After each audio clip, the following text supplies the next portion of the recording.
Fala galerinha, tudo bem com vocês? Chave do Enem no ar, hein? Vocês sabem, toda quinta-feira a gente lança aqui o Chave do Enem da semana e você pode também assistir qualquer tempo, mas que bom que você está aqui acompanhando com a gente na noite de quinta-feira. E você sabe que nós temos hoje, então, o começo de mais um ciclo do Chave do Enem. Temos noite de linguagens, nós teremos aula de língua portuguesa, a parte gramatical da nossa língua portuguesa e depois literatura. Então não sai daí. Você também sabe que o nosso material de apoio é a apostila da CPB. Pegou sua apostila? Pega lá. O professor sempre vai dizer qual é a unidade trabalhada e você pode acompanhar. Pode também fazer um exercício da apostila, mas não se esquece que depois da live abre o simulado do conteúdo trabalhado aqui. E você também não pode se esquecer, hoje é dia de lembranças, hein? Que todo esse material está salvo na playlist Chave do Enem no canal Educação Adventista Brasil e você pode usar para estudar para a sua prova na escola, para o vestibular e para o Enem em qualquer tempo. E nós temos 4 anos de material salvo aqui, então tem muita coisa para você poder dar uma olhada, rever, estudar para o vestibular, para a sua prova. E então, boa noite, seja bem-vindo, pega a pipoca, senta aí, o suquinho também, porque está no ar Chave do Enem. E sem mais demoras, vem comigo, língua portuguesa e depois literatura, rodou a vinheta.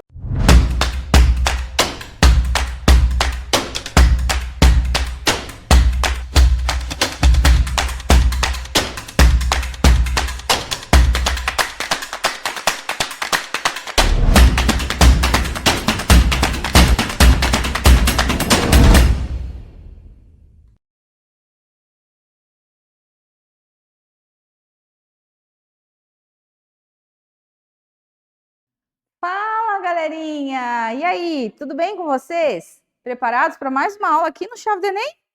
Então, hoje a gente tem um conteúdo, olha, que é super importante aí para sua vida acadêmica, para o seu vestibular, mas para sua vida de modo geral aí, profissional também, tá? Que é colocação pronominal. Nós, brasileiros, temos a tendência de ser mais informais no uso da linguagem, correto? Só que quando a gente pensa em colocação pronominal de acordo com a norma padrão, nós temos um desencontro muitas vezes da maneira como nós utilizamos esses pronomes e da maneira como a norma padrão diz que é para ser usado. Então, o que ele está discutindo aí? Que na gramática, de acordo com a norma padrão, a gente deveria dizer dá-me alguma coisa, né? Nunca começando a frase pelo pronome oblíquo. Só que o bom e velho brasileiro, na verdade, como é que ele diz no seu dia a dia?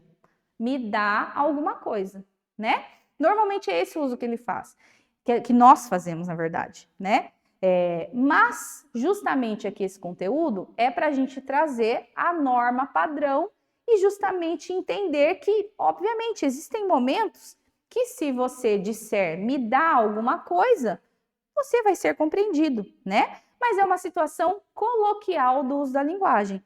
E toda vez que for exigida a norma padrão, então isso significa que você está se desviando dessa norma se você faz uso disso.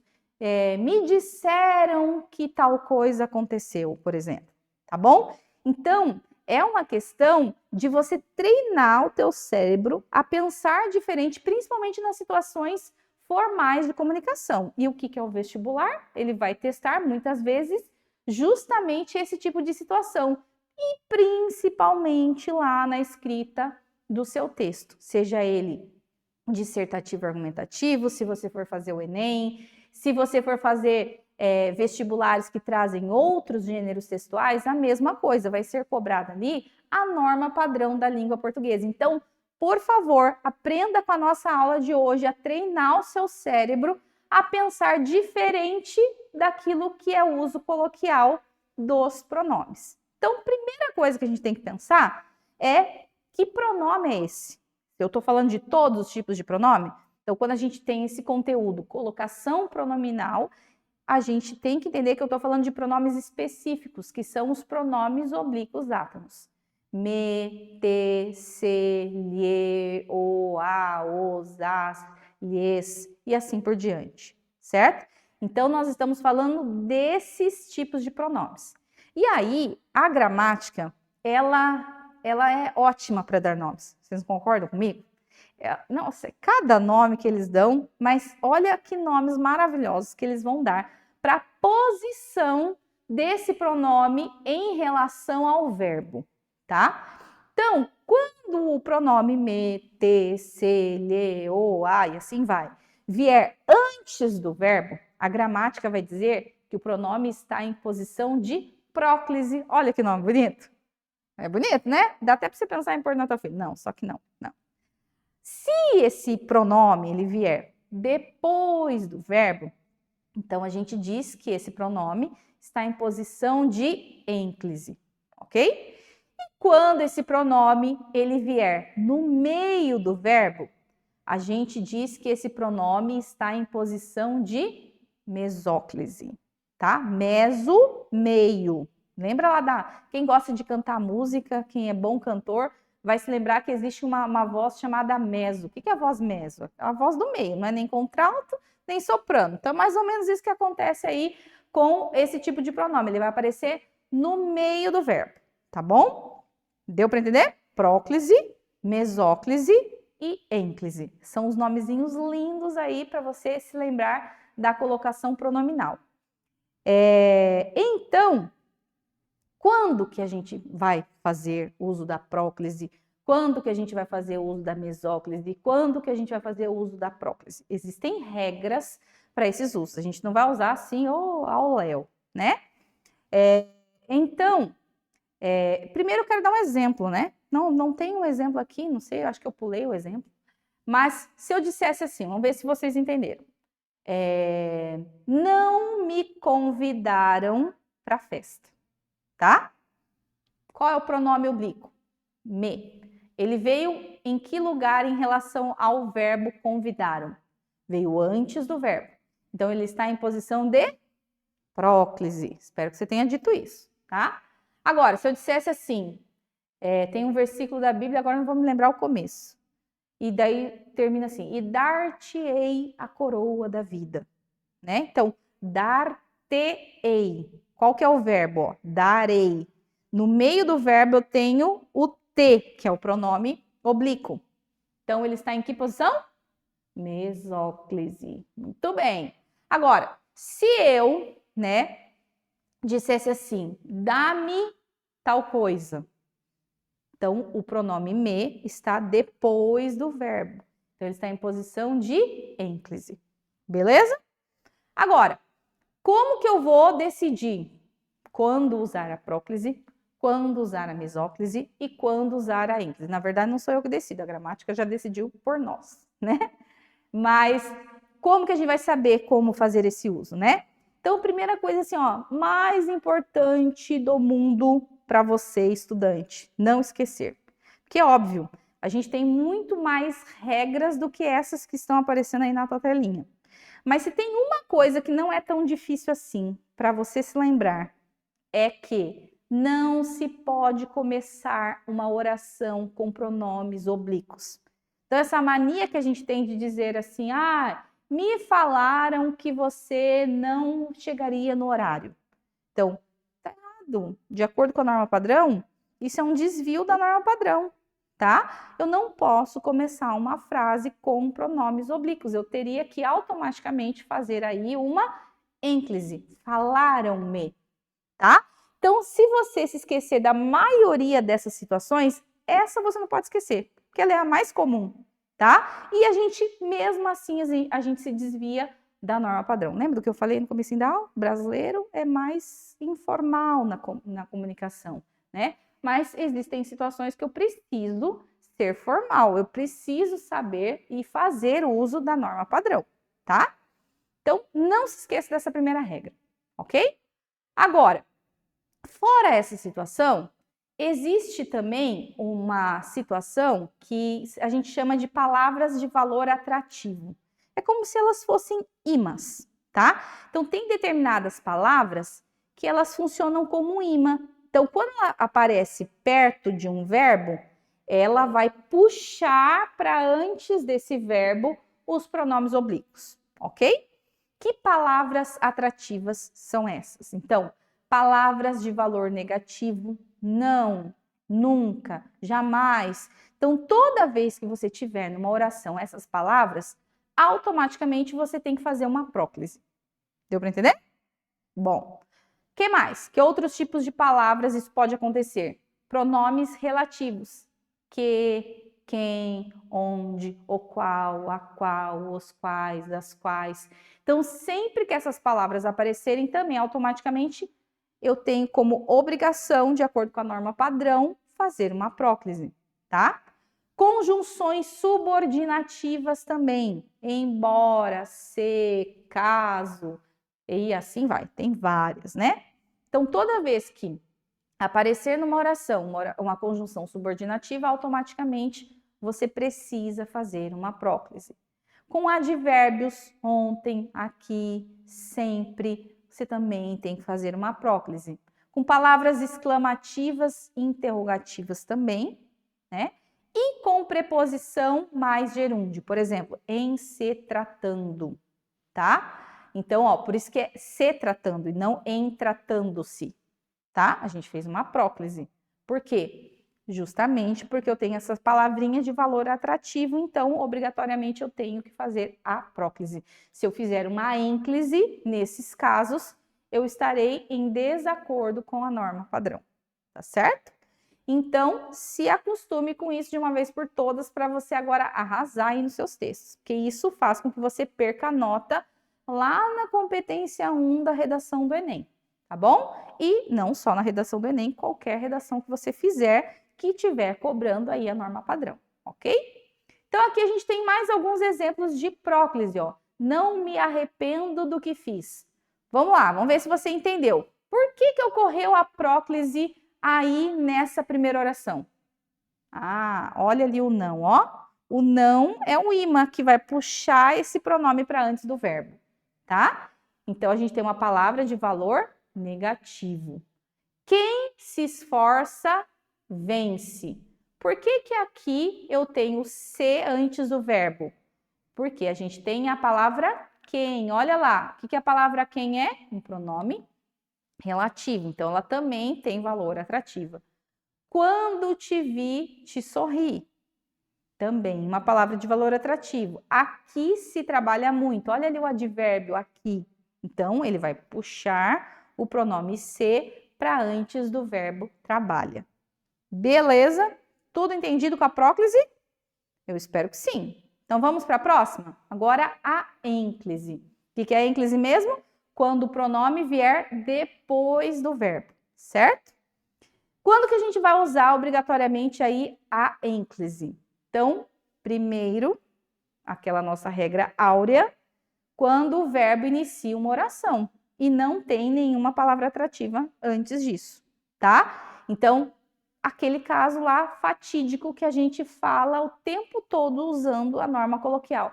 Me contaram tal coisa, me disseram tal coisa. Eu tinha que fazer uma ênclise nesses casos. Disseram-me, contaram-me, tá? Por quê? Porque eu estou começando a frase com o verbo. E eu não tenho nada atrativo antes. Não tenho uma palavra de um não, eu não tenho um advérbio aqui, eu não tenho um pronome relativo antes desse verbo para que aconteça ali a próclise, tá? Então, essa é a primeira situação. Segunda situação. Se o verbo estiver no infinitivo impessoal. Acho que aqui a gente tem um exemplo, ó. Disse-me a verdade, tá? Dizer, né? Aí eu tenho um infinitivo impessoal, então automaticamente eu tenho que fazer ali a ênclise, tá bom? E se eu não tiver nenhuma palavra atrativa antes do verbo, eu também tenho que fazer ali uma ênclise. É necessário cuidar-se mais, por exemplo, ali, tá bom? Então, aí nós temos os casos de ênclise. E agora a gente vai por o caso de mesóclise, que é quando eu tenho os pronomes, vamos ver quais são? Me, te, se, lhe, o, lembra que eu tô falando desses pronomes, né? No meio do verbo, tá bom? Então, assim, é facinho, tá? Não é tão difícil. O mais difícil, que tem mais regrinhas, é a próclise. A mesóclise, ela é fácil.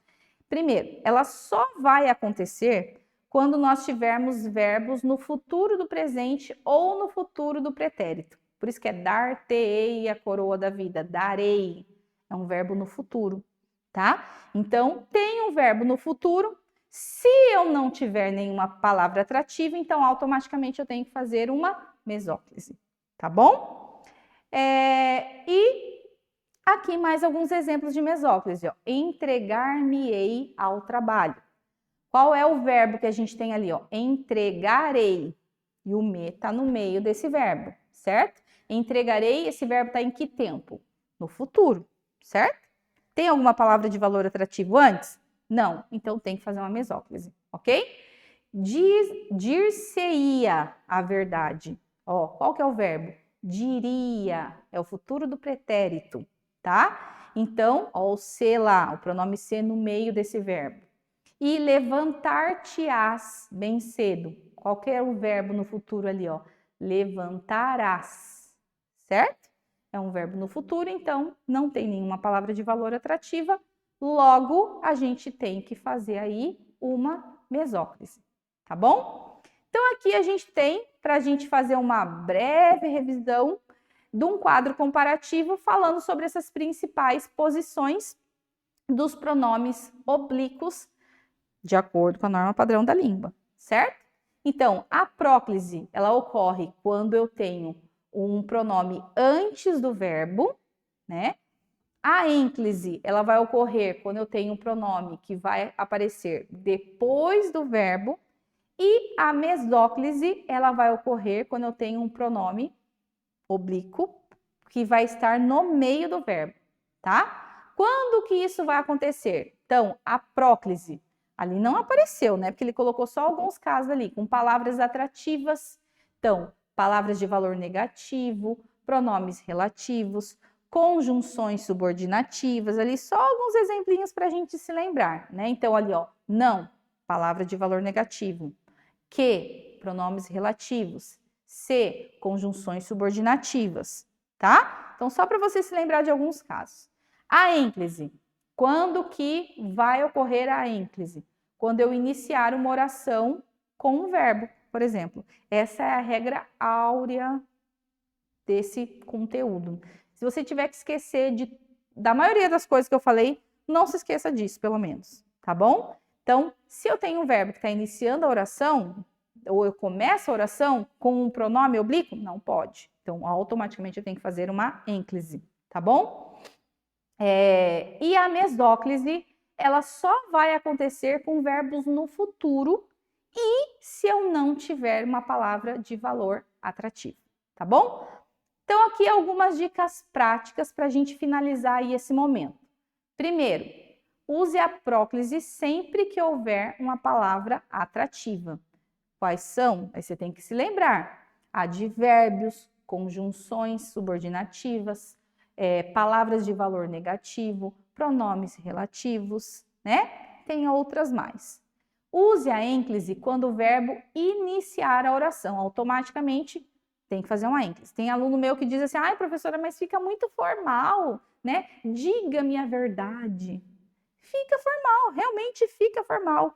Mas você precisa saber e usar de vez em quando isso daí, para não ficar enferrujado, porque senão também no vestibular, quando for cobrada a norma padrão, o que vai acontecer? Você não vai se lembrar de nada. E aí você só vai se lembrar da norma coloquial. E aí, obviamente, você vai acabar fazendo o mesmo na prova. Então, em alguns momentos, em algumas situações, por mais formal que soe aí no seu ouvido, use essas regrinhas, tá? Não use só para uma prova, porque você vai esquecer se você não usar, tá bom? E a mesóclise, você só vai usar com verbos no futuro do presente ou do pretérito, se não tiver um valor atrativo, uma palavra de valor atrativo antes, tá? Não comece frases com pronomes. Isso é a regra áurea. Me ajudou ontem? Não. Ajudou-me ontem, tá? Uma outra coisa que eu acho que é importante falar, né? Nós brasileiros, quando tem situações, a gente procura sempre, é uma tendência nossa, a fazer uso da próclise. Por isso que é tão difícil, às vezes, a gente usar a ênclise, tá? Mas, Se você quiser, e eu sei que você quer, porque você quer se dar bem, se você for, obviamente, fazer um vestibular, um Enem, é essa norma que vai ser cobrada na prova de português ou na prova de redação. Na sua vida profissional, em algumas situações, você vai precisar fazer o uso da norma padrão. E aí você já sabe como fazer uso aí desses pronomezinhos aí especiais, tá? Que são os pronomes oblíquos, ok? Eu espero que você tenha aprendido. A gente pode tirar como conclusão aí dessa nossa aula que a colocação pronominal, ela segue regras específicas da norma padrão. E é por isso que para você soa tão estranho, né? Você falar diga-me a verdade, por exemplo, né? Porque e o brasileiro mais ainda tem essa tendência por ser mais informal, tá? Saber usá-las corretamente valoriza a sua escrita e evita erros comuns, né? A próclise, ela é muito mais frequente na fala e também acaba sendo, infelizmente ou felizmente, não sei, né? Daí depende da situação comunicativa, também na escrita, tá? Mas a ênclise e a mesóclise, elas são mais usadas, obviamente, na linguagem formal, tá? Mas, de novo, vou ressaltar esse ponto. Não deixe para você praticar isso só para a prova que você vai fazer, talvez, daqui uns dias, tá? Coloque um pouco disso no seu dia a dia, para que isso também se torne mais comum para você e que você se lembre disso na hora de você fazer o seu vestibular. Fique atento ao contexto e à presença das palavras atrativas. E aí você, infelizmente, vai ter que decorar, né? Quais são, vou voltar ali um pouquinho, quais são as palavras de valor atrativo para a próclise, né? Você vai ter que decorar. São palavras de valor negativo, pronomes relativos, conjunções subordinativas, advérbios, palavras exclamativas e quando a gente tem essa junção de preposição mais gerúndio, ok? Então, desejo para vocês bastante sucesso no estudo disso. Não é, assim, extremamente difícil de você entender esse conteúdo, mas você precisa ter consciência de que talvez você tenha que usar mais esse tipo de norma para que isso se torne um pouco mais comum para você também no seu dia a dia, quando você tiver que escrever coisas mais formais ou falar também, porque a norma padrão e a formalidade, gente, isso também é uma coisa importante de se dizer. Ela não acontece só na escrita, tá? Existem situações formais comunicativas na fala, na oralidade. Você vai apresentar um trabalho, você vai fazer uma palestra e assim por diante, tá bom? Então, muito sucesso para vocês aí no estudo e até mais!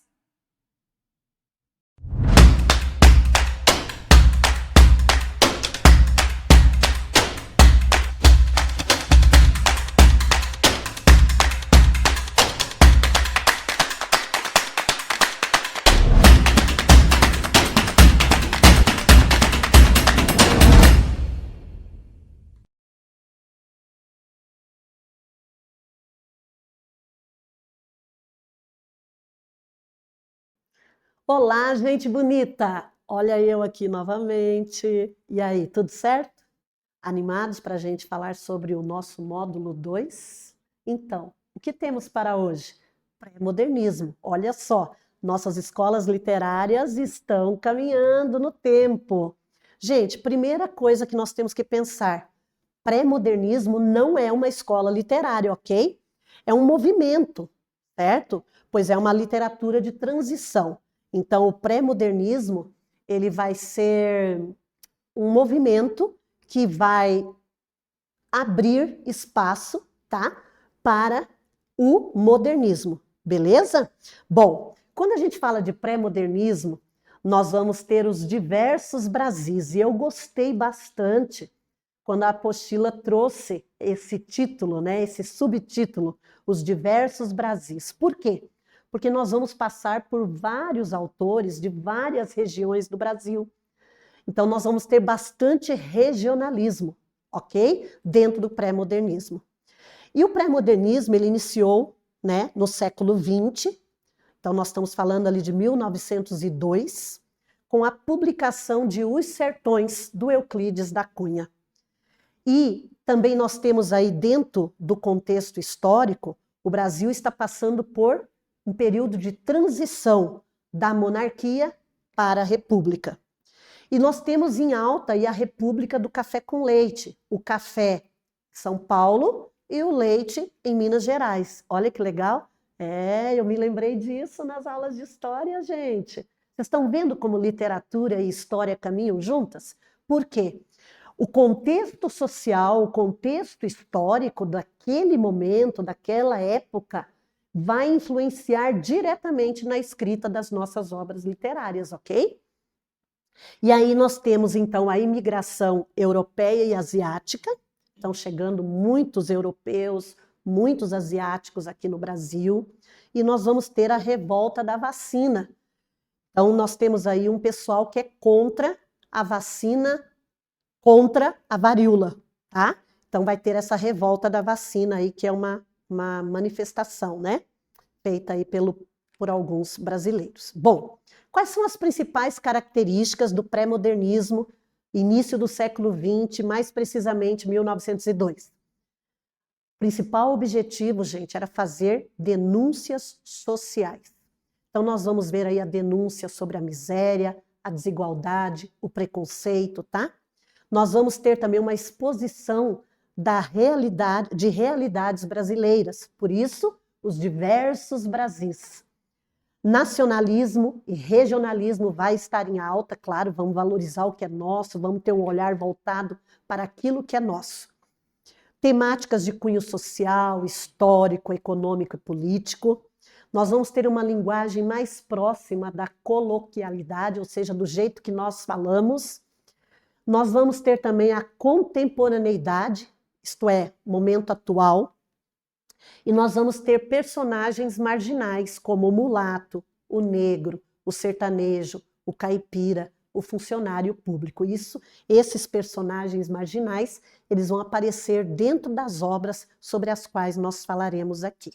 Beleza? E aí nós temos, então, poesia e prosa. Dentro da poesia, quem vai se destacar é o Augusto dos Anjos, certo? E o Augusto dos Anjos, ele traz ali o soneto. Então, ele escreve o soneto e ele vai se basear no convencional, ou seja, a estrutura poética, a métrica, a rima, certo? A estrutura do soneto, né, que são 2 quartetos, 2 tercetos, mas ao mesmo tempo ele vai ser um cara inovador, porque ele vai trazer dentro desses sonetos essas questões sociais que a gente vê, tá bom? Então, depois a gente vai conversar um pouquinho mais detalhado sobre Augusto dos Anjos. Aparece também Florbela Espanca, mas o nosso foco aqui hoje é falar de Augusto dos Anjos. Florbela Espanca, eu sugiro que você leia sobre ela, inclusive a apostila está trazendo alguns poemas escritos por ela, cai em vestibulares, tá? E aí, nas páginas 70 e 71, você vai encontrar informações e também questões no Maratona sobre Florbela Espanca. Dentro da prosa, nós vamos ter o quê? Muitas facetas, muitas denúncias. E aí nós temos o Euclides da Cunha, Graça Aranha, Lima Barreto e Monteiro Lobato. Eu trouxe esses 4. A apostila está trazendo outros autores para vocês ali do pré-modernismo, mas eu foquei mais nesses 4 aqui, que são cobrados aí no Enem, nos vestibulares, não que os outros não sejam, mas esses daqui também são, tá? Bom, vamos começar falando de Euclides da Cunha, que foi o cara que deu o pontapé inicial para o pré-modernismo em 1902 com a publicação da obra Os Sertões. Então, gente, quando nós falamos de Euclides da Cunha, nós temos que pensar no Brasil do sertão nordestino. Lembra que eu falei que nós, dentro das personagens, nós vamos ver, né, o mulato, o negro, o sertanejo, o caipira, o funcionário público? E aqui, em Os Sertões, nós vamos ver o sertanejo. Olha só, o Euclides da Cunha, ele foi militar, ele era jornalista e ele também era engenheiro. E como jornalista, ele foi enviado para cobrir a Guerra dos Canudos, que aconteceu ali no sertão baiano. E chegando lá, né, ele presenciando, fazendo a cobertura da Guerra dos Canudos, ele ficou tão impressionado de ver o brasileiro lutando contra o brasileiro, né, o irmão lutando contra o irmão, que ele então resolveu escrever Os Sertões para narrar aquilo que ele havia presenciado, tá? Ele não se conteve apenas a trazer as informações jornalísticas para serem publicadas no jornal para o qual ele trabalhava. Ele quis trazer isso como obra e ficou, né, registrado por meio de Os Sertões. Dentro dos Sertões, ele divide a obra em 3 partes. Então, nós vamos encontrar a terra, que aí a gente vai ter o geológico, isto é, ele vai falar sobre o sertão baiano, sobre aquela região onde estava acontecendo ali a Guerra dos Canudos. A segunda parte da obra é o homem, que daí já é o sociológico, né? Quem participa da guerra, que é o sertanejo, certo? E aí nós vamos ter a luta. A luta é a narrativa em si. Ela vai contar em detalhes o que aconteceu no conflito, o qual foi bastante sangrento entre jagunços e soldados republicanos. Então, claro que aí a gente sabe que os jagunços vão perder, né?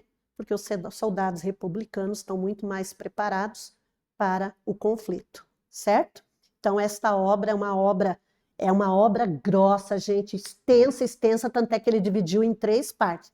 Ele levou 5 anos para escrever esse livro. 5 anos. Então, assim, ó, é uma obra espessa mesmo, queridos. Estudem, façam uma pesquisa, vejam análise sobre essa obra, porque ela é bastante cobrada no Enem, tá ok? Ela aparece bastante, tá? Inclusive em vestibulares, beleza? Bom, aí a gente sai de Nordeste e a gente vai falar sobre Graça Aranha, que é o Brasil dos imigrantes. O Graça Aranha ficou conhecido com a escrita da obra Canaã. Perceba que, né, ele é um autor que ele foi pré-modernista, então ele está dentro do pré-modernismo, sobre o qual nós estamos conversando aqui, e ele vai aparecer também no modernismo, que é a próxima escola, que é a escola literária que nós estudaremos a seguir. Lembra que pré-modernismo é só um movimento, é um movimento de transição, né? Bom, entre a escola anterior e o modernismo. Então ele vai aparecer no modernismo, por quê? Porque ele vai ser um dos organizadores da Semana de Arte Moderna, a Semana de 22, que acontece ali em 1922. Então ele escreveu a obra Canaã em 1902. O que essa obra retrata? Ela retrata a imigração alemã por meio de 2 personagens alemães, que é o Milkau e o Lentz. E esses 2 sujeitos, eles apresentam visões diferentes sobre a vida na Nova Terra. E Nova Terra que eu coloquei em itálico, por quê? Quando a gente vai para o relato bíblico, que está ali em Êxodo, a gente vê que o povo de Israel, eles saíram do Egito rumo à Nova Terra, chamada Canaã.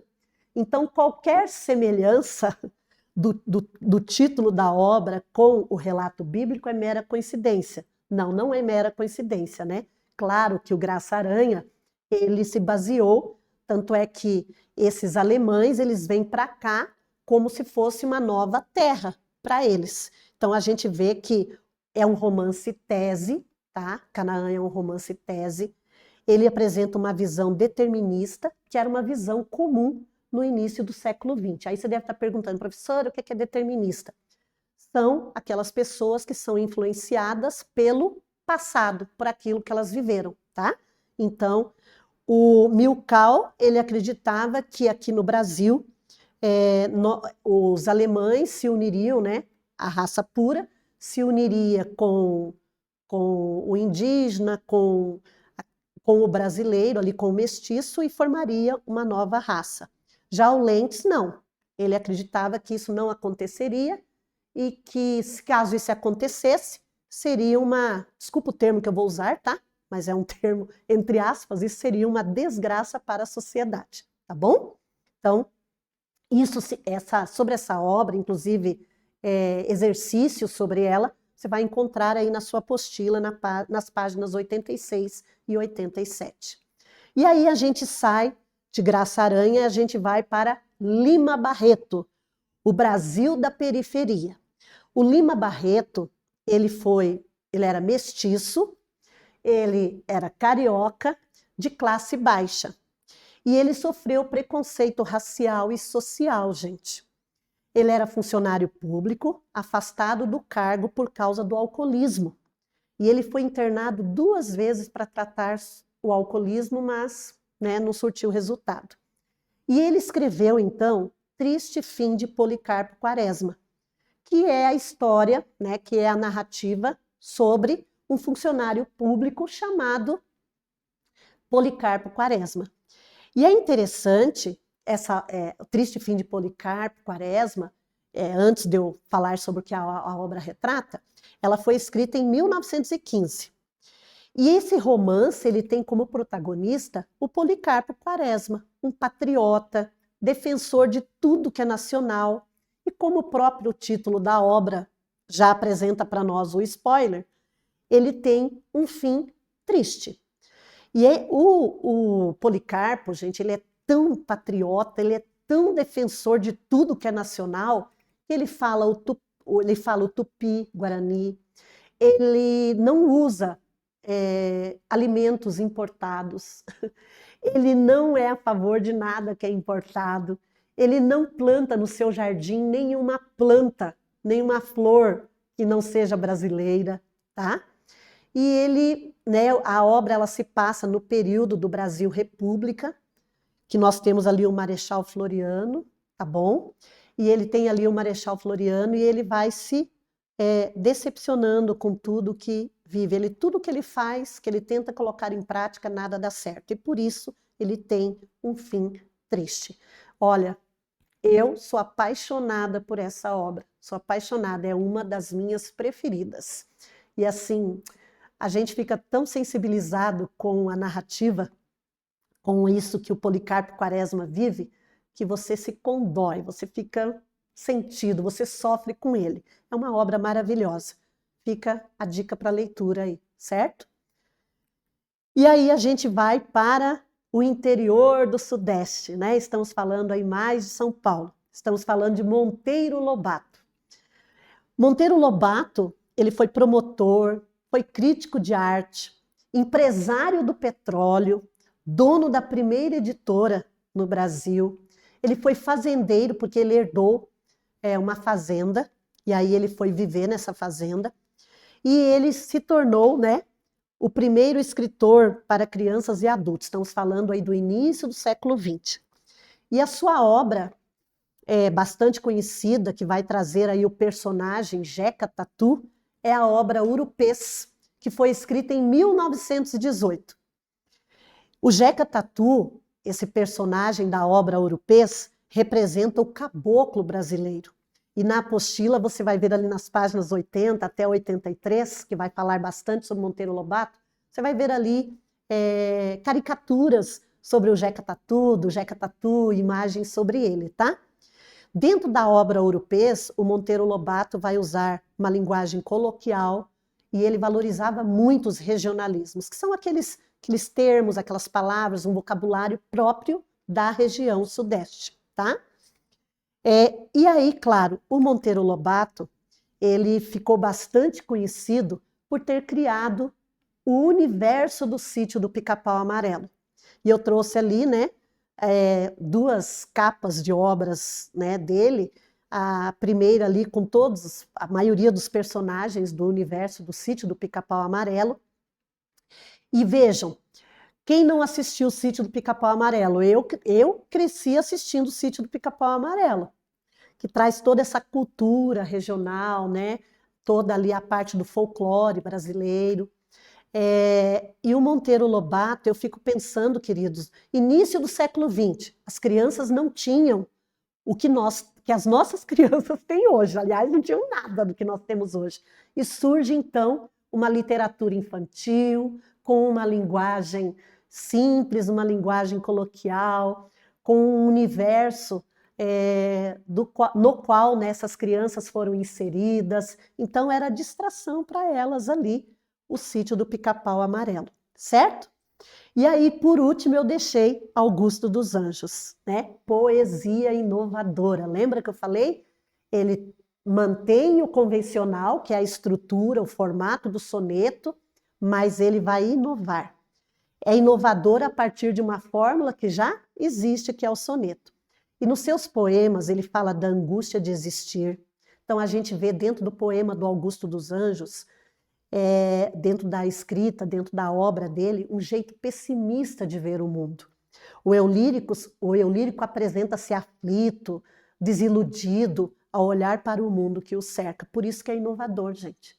Porque ele traz essa visão de pessimista de ver o mundo, um eu lírico aflito, desiludido, tá? Dentro da sua poesia ele vai falar de morte e de decomposição. E eu trouxe aqui esse poema, que é o mais conhecido dele, Versos Íntimos. Olha só o que o eu lírico fala. Vês, ninguém assistiu ao formidável enterro de sua última quimera. Somente a ingratidão, esta pantera, foi tua companheira inseparável. Acostuma-se à lama que te espera. O homem que nesta terra miserável mora entre feras, sente inevitável necessidade de também ser fera. Toma um fósforo, acende teu cigarro. O beijo, amigo, é a véspera do escarro. A mão que afaga é a mesma que apedreja. Se alguém causa ainda pena à tua chaga, apedreja essa mão vil que te afaga, escarra nessa boca que te beija. Uau! Que soneto, hein? Prestou atenção? A mão que te afaga é a mesma que te apedreja. A gente vive numa sociedade, é isso que ele está dizendo, a gente vive numa sociedade cercada de feras, de pessoas que parecem ser amigas, mas que te apunhalam pelas costas, né? A mão que te afaga é a mesma que te apedreja. Então, e aí ele vai falando desse eu lírico que tem que viver, né? Se sobressair em meio a essa sociedade, ou seja, fica ligado, porque senão você pode ser essa pessoa aí que vai ser apedrejada. Então é a fera lutando contra as feras, né? Por isso que o cara é inovador, gente, porque ele traz um olhar diferenciado. Ele está aqui no pré-modernismo, mas provavelmente não deveria estar aqui, deveria estar numa escola literária com modernismo. Por quê? Porque ele traz a inovação dentro da literatura. Beleza, gente? Por hoje é isso. Esses autores estão na sua prova bimestral, então se liga aí, estude, daqui a pouquinho tem simulado para você. Grande abraço, fica com Deus e até mais. Tchau!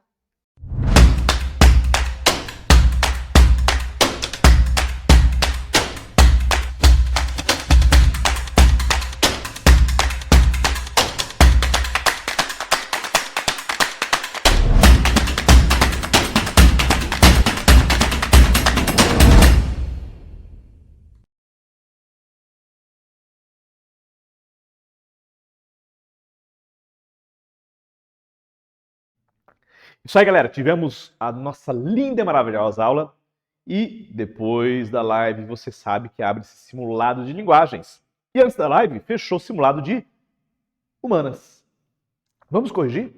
Então eu vou lá trocar de camiseta, nós voltamos aqui, corrigimos geografia, história. Lembrando que semana que vem estamos de volta com matemática, hein? Então, um forte abraço, não sai daí, eu vou e volto corrigindo exercícios, rodou vinheta.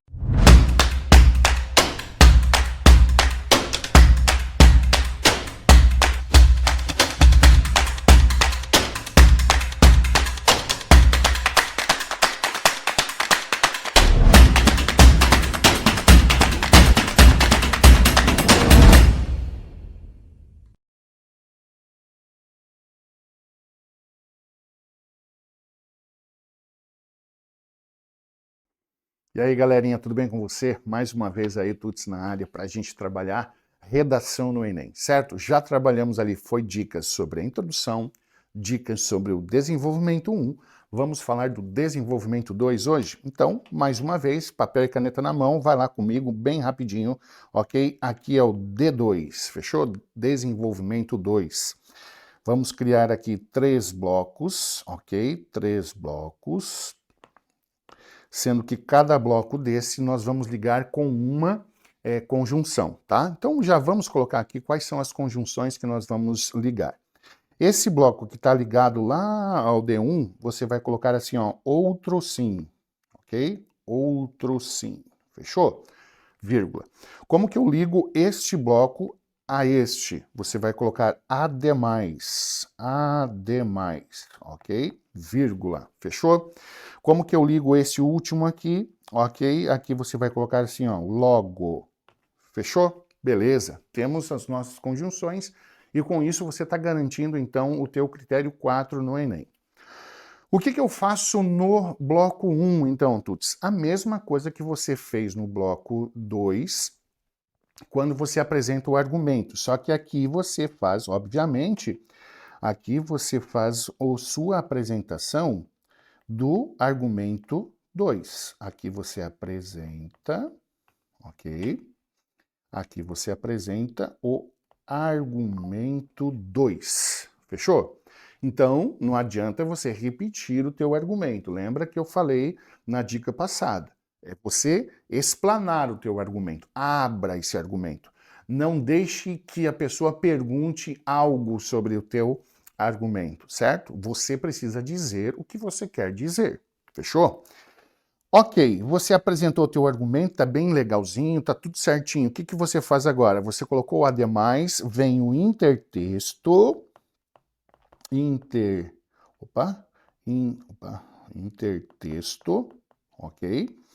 Aí você vai colocar isto é, ok? E aí você faz a relação, argumento, intertexto, ok? Intertexto. Deixa eu arrumar aqui que ficou horrível isso aqui para você. Olha aqui, ó. Presta atenção aqui. Deixa eu apagar aqui. Ficou horrível isso aqui.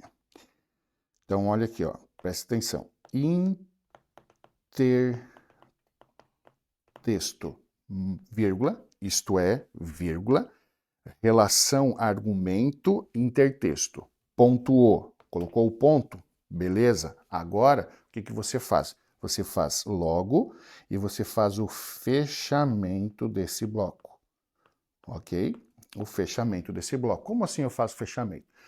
Você, ó, à medida que... Você pode começar assim, ó, logo, daí, à medida que... Ok? À medida que... Vamos lá, a gente estava falando sobre eu ser um problema para você, eu não dominar o conteúdo. Isso não dominando o conteúdo, eu atrapalho a sua entrada na universidade. Então, à medida que o professor continuar dando aulas e não for realizada uma solução, né, mais pessoas terão dificuldades de adentrar à universidade, ok? Então, você faz essa relação, à medida que vai acontecer isso, fechou?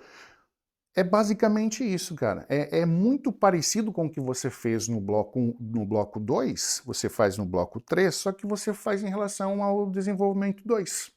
Ok? Cara, a redação do Enem é uma das redações mais, assim, quadradinhas, que eu chamo, tá? Você precisa se ater a detalhes. Onde que as pessoas perdem ponto aqui? É quando ela só apresenta o argumento, ou quando ela só coloca o intertexto e ela não argumenta a respeito do intertexto, ou quando não tem fechamento. Então, estou te passando tudo que você tem que fazer, ainda mais as conjunções que você precisa, e ainda estou te dando a pontuação que você precisa colocar, que é a vírgula, ok? Então, você não esquece essas dicas. Fechou? Então, aqui, bloco 2, aqui é o bloco 3, você desenvolve o seu argumento 2, que é uma consequência, ok? E aí a gente fecha a chave de ouro de hoje. Não esquece, sempre consultar aí as suas anotações e prestar muita atenção no tema, no seu argumento 1, no seu argumento 2. Fechou? Tô contigo.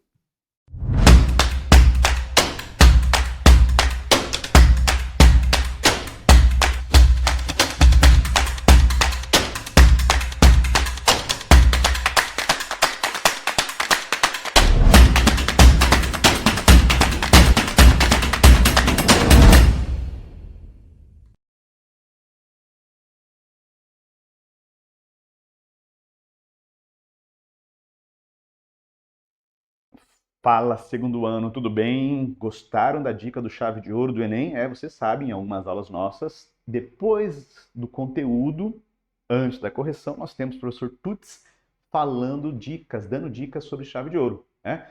E aliás, né, aproveitei e já coloquei meu uniforme porque agora estou aqui não como apresentador do programa, mas como professor para resolver as questões de geografia que ficou ali para vocês até hoje abertas para que vocês pudessem fazer sobre geopolítica. Então vem comigo, vamos falar de geopolítica. Primeira questão, a Finlândia se tornou o 31º país membro da Organização do Tratado do Atlântico Norte, a OTAN, em abril de 2023. A solicitação formal para adesão da Finlândia à OTAN ocorreu em conjunto com a Suécia em maio de 2021.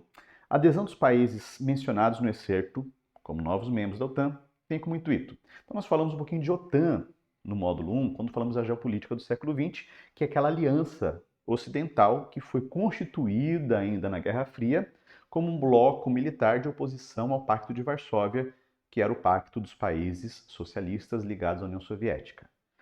Bom, parece que a história volta, né? A Finlândia, juntamente, né, com apoio ali, em conjunto deixa eu olhar aqui, com a Suécia, aconteceu em 2023 por quê? Justamente no contexto de guerra da Ucrânia da Rússia com a Ucrânia, colocar na ordem certa aqui. A Rússia entra em guerra com a Ucrânia, a Rússia ela não faz parte da OTAN, e a OTAN hoje é um instrumento ocidental também que acaba delimitando o espaço geopolítico militar entre o mundo ocidental e Rússia. Então, por isso, né, ela entrou para assegurar proteção mútua em caso de agressão armada pela Rússia. Lembrando que se a Rússia atinge qualquer país da OTAN, toda a OTAN pode se mobilizar para dar uma resposta militar à Rússia ou a qualquer outro país que não seja membro da OTAN e o faça. Que no caso agora, né, está em contexto a Rússia em guerra com a Ucrânia. Segunda questão. Então, isso é um pouco de geopolítica, nós vimos também no comecinho do módulo 1. A soberania do Estado não se circunscreve ao território terrestre. Uma convenção da ONU entrou em vigor em 94 e definiu o mar territorial, uma faixa de 12 milhas náuticas, 22,2 km, de largura a partir da linha de base da costa. Sobre o mar territorial e a zona econômica exclusiva, pode-se afirmar que isso aqui é importante porque esse ano, inclusive, o Brasil teve uma alteração. O Brasil estudou, né, desenvolveu estudos sobre plataforma continental e verificou-se que a nossa plataforma é maior do que se pensava. E o mar territorial brasileiro esse ano aumentou. Então, sobre zona econômica e mar territorial, é correto dizer o seguinte: a zona econômica exclusiva, que não é aquela ZE da China, que é a próxima questão, é uma faixa de no máximo 200 milhas náuticas de largura, mas que pode ser estendida até 350 milhas náuticas se o país costeiro comprovar que a plataforma continental ultrapalha as 200 milhas. Então, o território de um país não termina na praia, aqueles que têm praia. Ele também tem uma extensão de poder econômico, a zona exclusiva econômica, em parte do oceano, de 200 milhas ou 350 milhas se houver uma extensão da plataforma continental, que é um relevo submarino que vocês aprenderam lá no primeiro ano. Muito bem, agora vamos trocar de Z e E. Agora vamos falar do século XXI, vamos falar sobre sobre China, né? Século XX para XXI. Então, 65, a China rompeu com as relações soviéticas e ficou isolada por quase uma década até ingressar no Conselho de Segurança da ONU. A partir de 78, iniciou o processo de abertura econômica. Já estudamos isso também, quando nós vamos ter uma reforma e a China, então, ela vai abrir o setor industrial, agrícola, nos anos 80 e 90, só que não é em todo o território chinês. Só ocorre essa abertura para o capital na China numa zona específica. Essas áreas recebem o nome de zonas econômicas especiais. São as áreas onde o governo chinês permite a entrada de capital estrangeiro, de multinacionais, com apoio e com o controle estatal para que desenvolvam suas atividades. São províncias, geralmente próximas ao litoral, que permite, né, usar a mão de obra abundante, que é mais concentrada nessa região, os recursos e também uma exportação mais fácil. Vamos para a nossa próxima questão.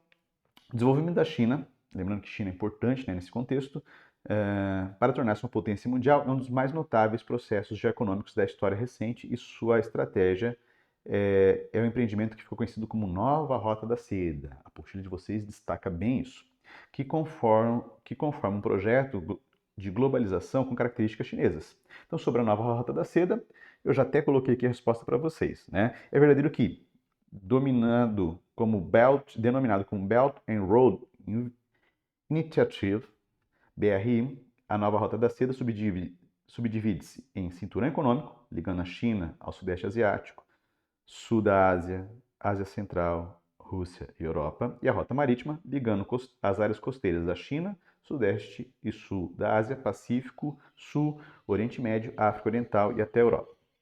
O projeto atende também objetivos econômicos internos da China, no sentido de criar demanda para a supercapacidade ociosa da indústria nacional, facilitar acesso a fontes de energia, alimentos, minérios, mercado de exportação e de internacionalização das empresas.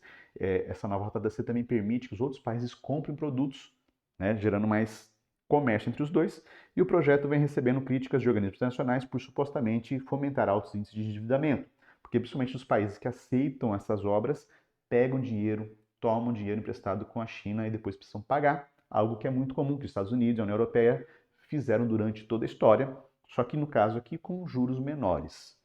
Portanto, a correta é a alternativa D. Última questão. A União Europeia adotou um pacote de medidas em resposta à Lei de Segurança Nacional aprovada pela China para o território de Hong Kong. Lembrando que Hong Kong, desde 97, voltou a ser parte da China, mas de uma forma, uma forma mais independente. Aquele acordo que existe com o Reino Unido, onde deveria manter 50 anos a liberdade democrática e capitalista em Hong Kong. E o que a China faz? Impõe ali uma série de restrições políticas, diminui a democracia e a Europa vai então tentar, né, Europa e Estados Unidos vão tentar apoiar Hong Kong para que a liberdade que já existia fosse mantida. Então, a aprovação da Lei Nacional da China contradiz o acordo firmado com o Reino Unido, que confere liberdade política e econômica a Hong Kong, com aumento da pressão de Pequim sobre o governo local de Hong Kong. Bom, pessoal, espero que vocês tenham compreendido. Geopolítica é muito interessante, vale a pena você ler seu material, rever a aula da semana passada, porque isso cai muito em vestibular. Um forte abraço e até mais.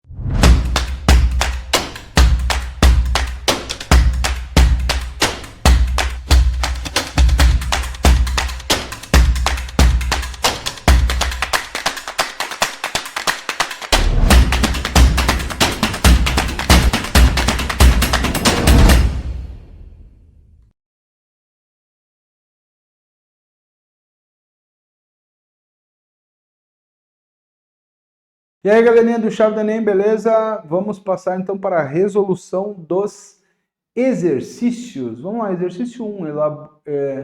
Embora a mineração e a fabricação estivessem se expandido em todas as partes da Europa, o mercado que continuou fundamentalmente a deter o seu controle. Isso ocorria porque a principal forma de expandir a produção é o chamado sistema doméstico ou o bota fora, no qual o mercador comprava os produtos dos artesãos ou a mão de obra não agrícola do campesinato, exercido em biscate para vendê-los num mercado mais amplo, tá?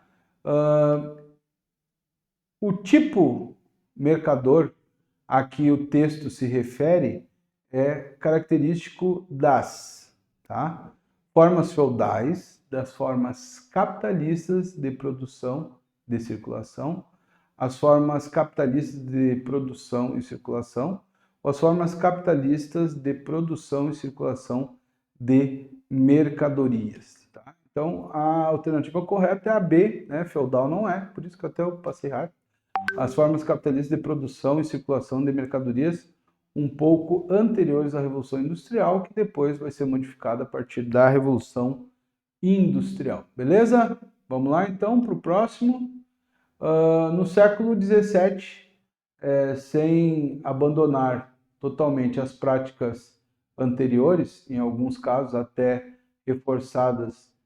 reforçando-as, os estados europeus concentram suas políticas econômicas na aplicação do princípio da balança comercial, buscando sempre a ideia do saldo comercial positivo.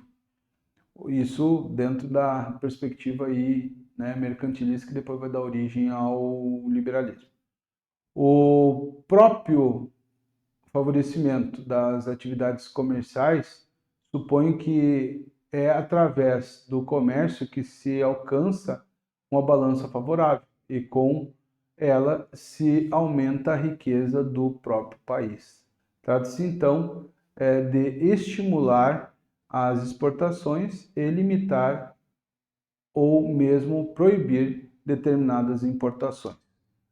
Logicamente, articuladas a tais práticas, encontramos a chamada política industrialista e a estruturação de um sistema colonial. Né? Tudo isso, gurizada, antecipa faz a introdução a isso que nós estávamos estudando nesse período aí com relação à questão do liberalismo, né, e a Revolução Industrial. O texto caracteriza, né, o liberalismo, o desenvolvimentismo, o feudalismo, a fisiocracia ou o mercantilismo. Tá? Isso aqui eu coloquei como uma pegadinha, porque, na verdade, a gente estava estudando liberalismo, mas o que deu, digamos assim, a introdução ao liberalismo foi o mercantilismo. Então, a gente tem que ter um certo cuidado, porque às vezes ele tem uma dificuldade muito grande de distinguir o que é o liberalismo do mercantilismo. O mercantilismo, tu tinha todas essas características que o texto fala, por mais que muitas vezes tu tenha uma confusão aí entre o liberalismo e o mercantilismo. A gente tem que ter cuidado com essas questões, porque a gente tem que levar em conta o texto, beleza? O texto para a próxima questão. Leia o excerto a seguir, né? O Reino Unido tinha sido tudo menos parcimonioso em suas aquisições territoriais e a construção de um império no mundo não ocidental. Fora parte integrante de sua hegemonia mundial. Quando os Estados Unidos, o desenvolvimento que transformou o país no principal polo de atração da mão de obra, do capital e dos recursos empresariais da época mundial da economia mundial, esteve estritamente vinculado ao âmbito continental, atingido por sua economia doméstica no curso do século XIX. Tá? Então, o modelo de expansão da economia capitalista nos Estados Unidos da América no século XIX resultou, né, da adoção do modelo agroexportador, da aplicação da economia industrial dos lucros obtidos com a exportação de algodão para as indústrias inglesas, da aplicação da política exterior do Big Stick, da integração comercial com o México por meio das supressões das barreiras alfandegárias e o crescimento do mercado interno por meio da incorporação de territórios do oeste e do sul dos Estados Unidos. Tá? Então, essa daí é a correta, beleza? Então, vamos para a próxima. Recentemente, uma série de protestos marcaram a retirada de um monumento que homenageava o general Robert Lee na cidade de Richmond, nos Estados Unidos. A estátua de bronze do general Lee, e aí vocês vão ler aí e tal, né? Então vamos lá. Entre as causas da Guerra da Secessão nos Estados Unidos, a notícia sobre a estátua do general Lee dá ênfase à controvérsia sobre, tá? Vamos direto aí para a questão correta, tá? Manutenção da escravidão. Falou em Guerra da Secessão, um dos grandes motivos, né? Não foi a questão do desenvolvimento industrial, mas um dos grandes motes da Guerra da Secessão foi a manutenção da escravidão, certo? E vamos para a questão 5, há pouco mais de de 100 anos, tá? Uma das mais fervorosas defensoras do socialismo internacional, era brutalmente executada a mando de antigos camaradas do Partido Social Democrata, dirigente política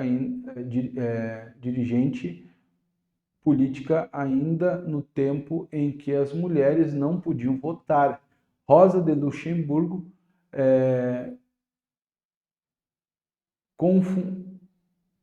cofundou, é difícil falar essa palavra, né? Cofundou o Partido Comunista Alemão, mas não poupou críticas à Revolução Russa. Ícone revolucionário de feministas, pacifistas ou marxistas, sobreviveu à sua herança política e à repulsa perante o seu homicídio, né? Esse texto foi adaptado. Então vamos lá. As principais características defendidas pelo pensamento da intelectual citado no texto foram, tá? A defesa das revoluções e o conceito de guerra urbana, a apresentação de ideias progressistas e um renovado anarquismo, o combate ao revisionismo do marxismo e a necessidade da revolta social, o controle do expansionismo e a defesa da guerra como princípio da revolta, a luta pela igualdade de gênero e a defesa do controle do capital pelo Estado. E aí você já imagina qual que seria a questão certa, o combate ao revisionismo do marxismo e a necessidade da revolta social. Tá bom? Espero que vocês tenham gostado, tenham aproveitado, tenham ido bem, né? E ficamos por aqui.